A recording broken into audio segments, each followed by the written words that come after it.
Assalamualaikum warahmatullahi wabarakatuh. Selamat datang di program Islam Logis, mengkaji Islam dengan logika. Seperti yang kita ketahui bahwasanya hingga saat ini masih terjadi polemik mengenai beberapa permasalahan dalam ajaran Islam di dalam kalangan umat Islam sendiri. Pada program ini kita akan membahas beberapa di antaranya dan kita akan memberikan pemahaman sesungguhnya. Nah, topik yang kita angkat di episode kali ini adalah berkenaan dengan setan. Apa sih setan itu? Pocongkah? Kuntikah? Atau hanya khayalan kita? Selama 25 menit ke depan, saya akan menemani pemirsa untuk mengupasnya. Ya atau tidak, jika setan bisa menampakkan diri? Iya.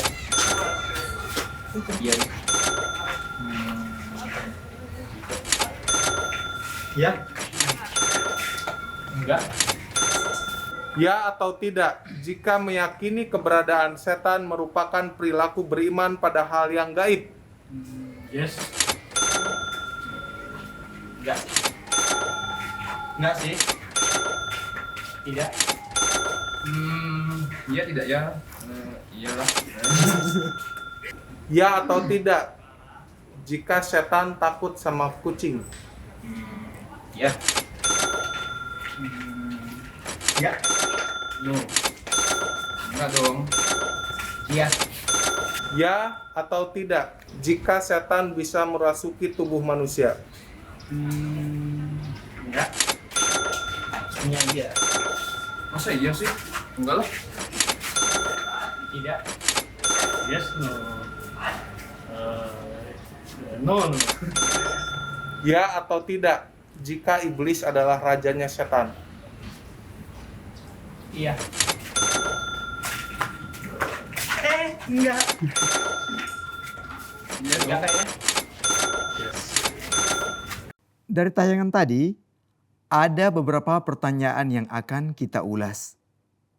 Yang pertama, iya atau tidak jika setan bisa menampakkan diri? Yang kedua, iya atau tidak jika meyakini keberadaan setan merupakan perilaku beriman pada hal yang gaib? Yang ketiga, iya atau tidak jika setan takut pada kucing? Yang keempat, iya atau tidak jika setan bisa merasuki tubuh manusia? Yang kelima, iya atau tidak jika iblis adalah raja setan? Baik pemirsa, kita akan bahas satu persatu. Yang pertama, iya atau tidak jika setan bisa menampakkan diri?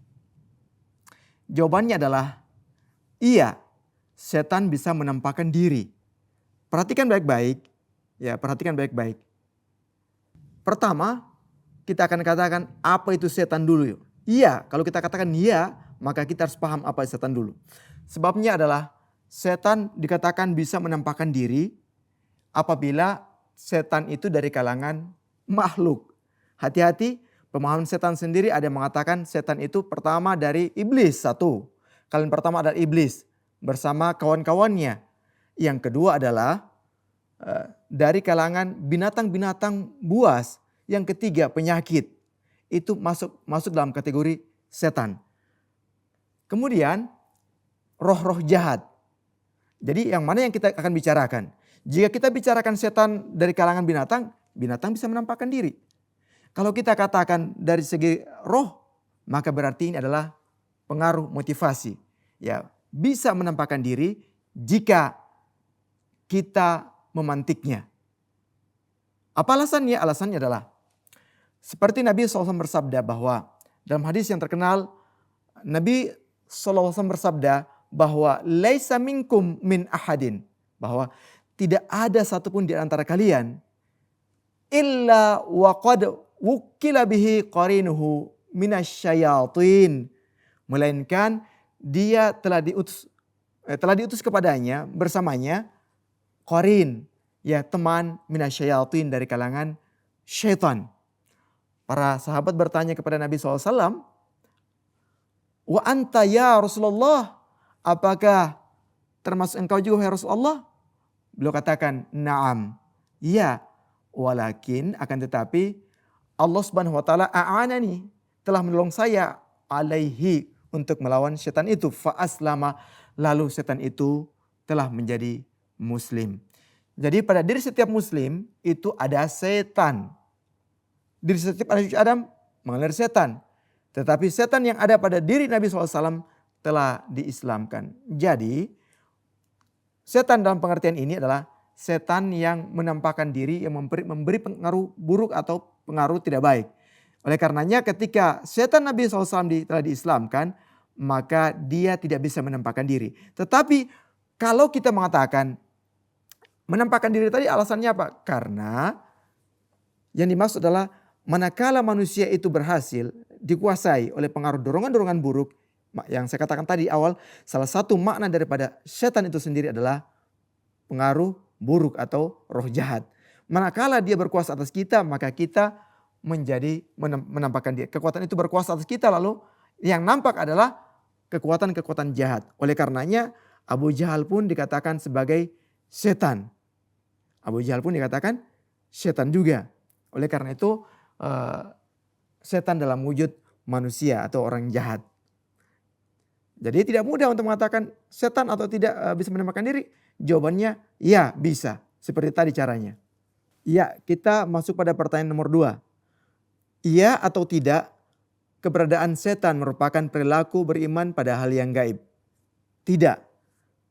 Telah saya katakan tadi di awal bahwa setan itu sendiri bisa dari binatang. Binatang bukan hal yang gaib. Oleh karena itu tidak termasuk beriman kepada hal yang gaib.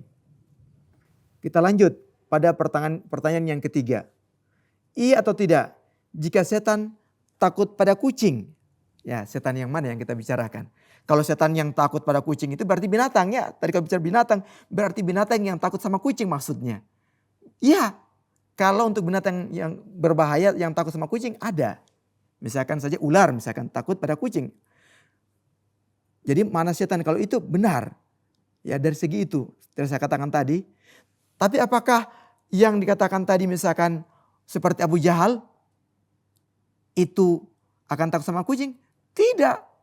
Jadi jawabannya bisa ya, bisa tidak. Tergantung setan mana yang kita bicarakan. Setan yang dari kalangan binatang atau dari kalangan manusia. Kemudian pertanyaan yang keempat. Iya atau tidak jika setan bisa merasuki tubuh manusia? Jawabannya tidak. Ya. Apa? Sebab apa? Karena setan itu adalah, dan kita ambil apakah binatang bisa menguasai manusia? Tidak. Kemudian penyakit dalam pengertian penyakit berbahaya bisa merasuki manusia? Tidak. Kalau namanya merasuki artinya dia menguasai orang tersebut lalu orang seperti itu menjadi seperti itu. Ya. Jadi yang namanya merasuki itu artinya dia berubah menjadi itu. Misalkan kalau kita bicara tentang ular, maka tiba-tiba dia berubah jadi ular. Nah, itu namanya merasuki. Kemudian dia berubah menjadi penyakit. Apakah muka manusia menjadi penyakit? Tidak. Tetapi yang perlu kita ketahui bahwa setan yang dimaksud adalah dorongan, keinginan-keinginan hawa nafsu, ya, keinginan tidak baik itu telah disabdakan oleh Rasulullah tadi bahwa ada dalam setiap anak cucu Adam. Oleh karena itu kita mengetahui bahwasanya itu adalah dalam sifat-sifat manusiawi sendiri. Apakah dia yang baik itu dia mau pakai atau yang tidak baik. Manakala dia gunakan tidak baik maka dia menjadi setan. Ya, dia menjadi setan. Tetapi ingat, setan bukan sesuatu yang dari luar masuk ke dalam tubuh manusia. Tetapi sesuatu dorongan yang ada dalam diri manusia. Kemudian dia menjadi berkuasa atas orang tersebut, keinginan-keinginan buruk. Jadi bukan dari luar lalu masuk. Kalau yang namanya merasuki artinya sesuatu yang masuk dari luar masuk ke tubuh manusia. Ini yang harus digarisbawahi karena merasuki dengan yang ada dalam itu berbeda. Ya. Pertanyaan kelima, iya atau tidak jika iblis adalah raja setan? Iya, iblis adalah raja setan. Kenapa? Karena iblis adalah wujud yang menolak beriman kepada nabi. Nabi adalah manusia. Iblis juga adalah karakteristik yang tidak baik, yang jahat, yang begitu jahatnya tidak mau mentaati nabi. Dalam hal ini saya ingin tegaskan bahwa yang tidak mentaati nabi adalah manusia. Ingat itu, yang tidak mentaati nabi adalah manusia. Karena apa? Karena nabi itu untuk diimani oleh manusia, bukan untuk diimani oleh makhluk halus. Oleh karena itu dalam Al-Quran dikatakan, A'udzubillah minasyaitonirrajim. Aku berlindung kepada Allah dari syaitan yang terkutuk. Syaitan itu siapa? Dalam Al-Quran dikatakan, yang paling awal pemirsa, ihdinas siratal mustaqim. Tunjukilah kami jalan yang lurus. Siratal ladzina an'amta alaihim. Yaitu jalan orang-orang yang telah engkau beri nikmat atas mereka. Allah bilang apa? Orang yang diberi nikmat. Minan nabiyyina. Para nabi. Wassiddiqina. Para syuhada. Wassalihin. Dan orang-orang yang soleh. Jadi nabi, siddiq, syuhada dan soleh adalah kalangan yang beri nikmat. Dan musuhnya adalah ghairil maghdub. Yaitu orang yang dimurkai. Waladhdallin, dan orang-orang yang sesat. Jadi orang yang sesat siapa? Manusia. Maghdub yang dimurkai siapa? Manusia juga.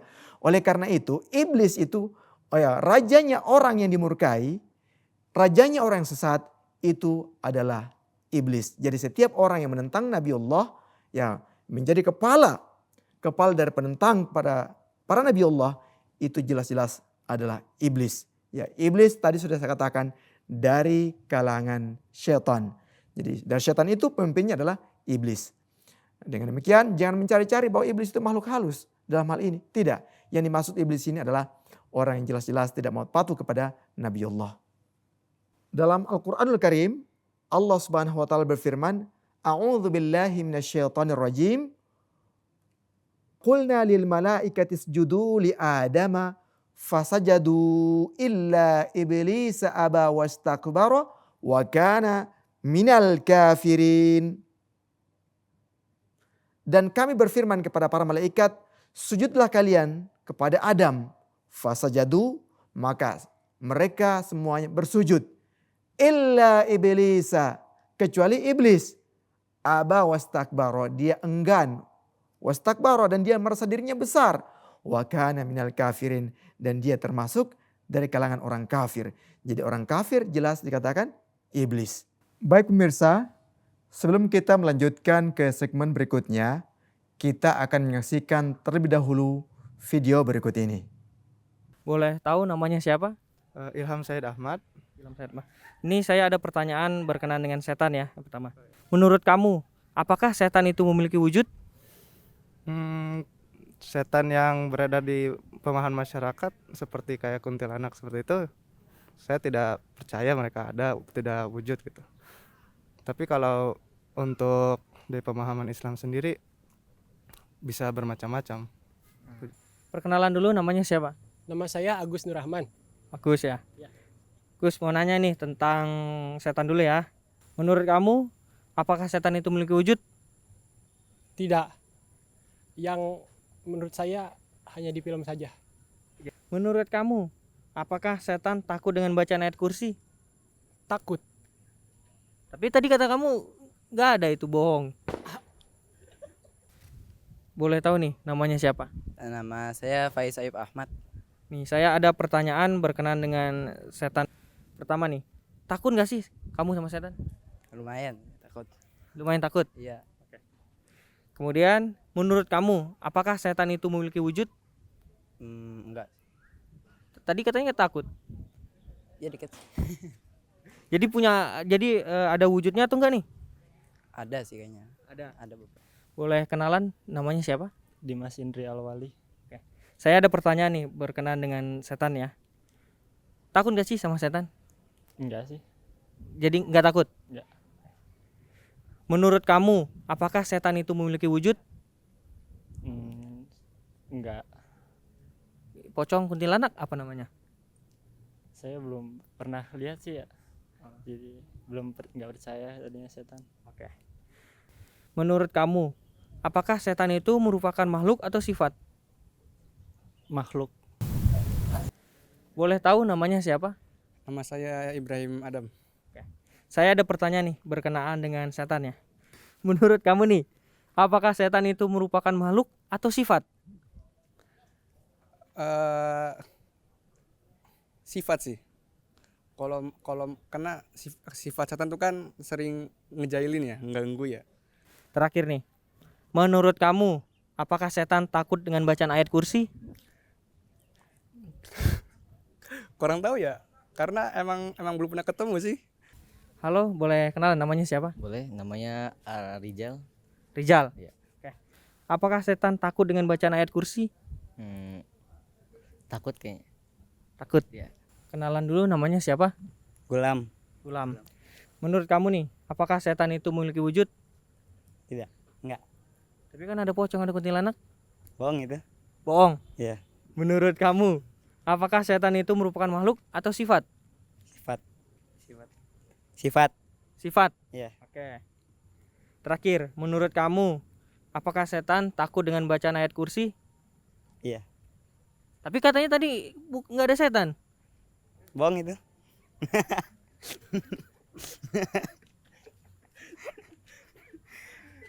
Ada.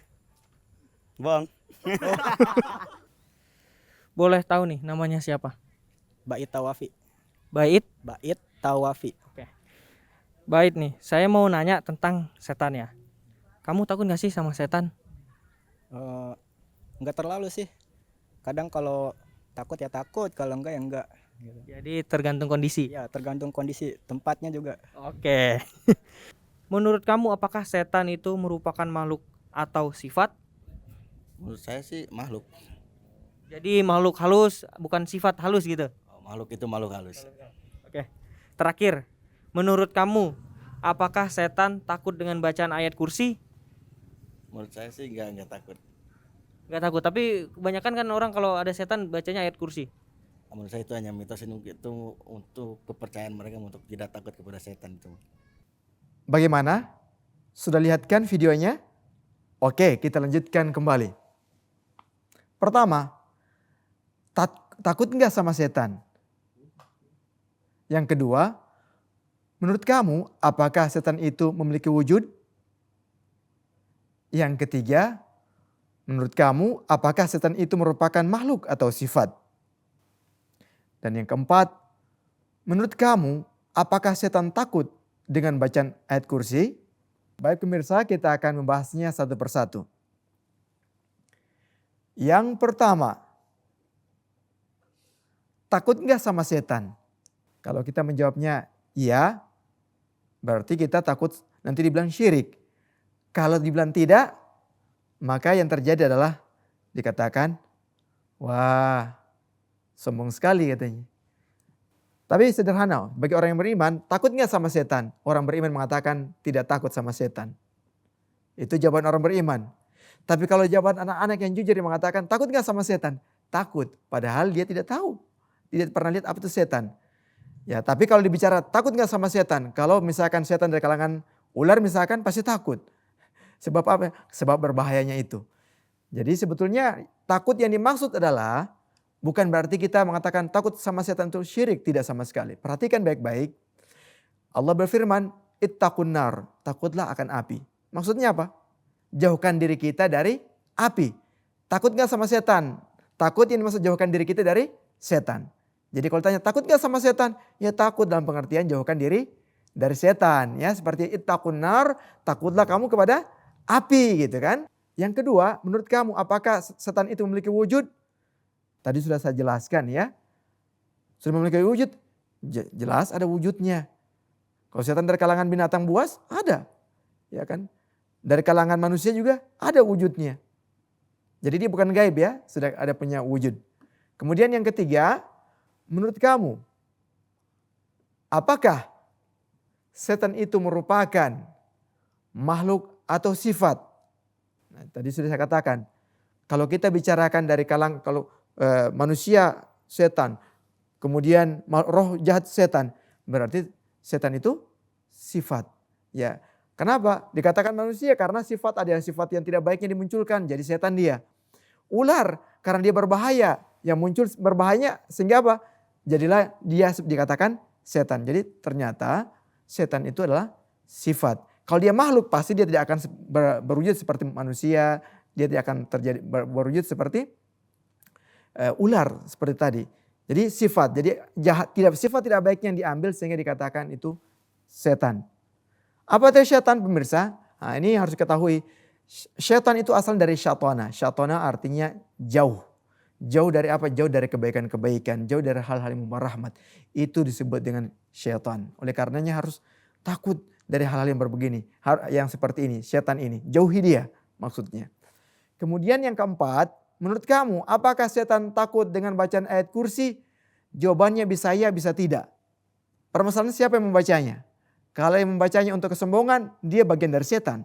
Tapi kalau yang membacanya karena beriman, maka setannya akan takut. Jadi permasalahannya adalah dari yang membacanya seperti apa? Karena dia dengan ria, dia untuk pamer bacaan ayat kursinya, maka dia menjadi celaka. Dalam Al-Quran, Allah berfirman, A'udzubillahi minasyaitonirrajim, fawailul lil musallin. Celakalah orang-orang yang salat, alladzina hum an salatihim sahun. Yang lalai dari salat mereka, alladzina hum yuraun. Yaitu orang yang pamer, yang ria. Jadi bahaya kan? Salat bahaya. Bacaan ayat kursi juga sama. Kalau kita membacanya dengan kesombongan, bukan karena Allah Subhanahu wa taala, maka setan akan senang dan dia tidak takut. Jadi setan akan takut kalau kita baca ayat kursi dengan hati yang tulus. Tapi setan akan senang kalau kita membaca ayat kursi dengan kesombongan, pamer dan ujub. Demikian. Baik pemirsa, pembahasan terkait setan tentunya tidak cukup dalam satu episode saja. Namun setidaknya materi sederhana yang telah disampaikan sebelumnya dapat membukakan khazanah keilmuan Islam. Saya Ridwan Buton dan seluruh kru yang bertugas mohon pamit undur diri. Wassalamualaikum warahmatullahi wabarakatuh.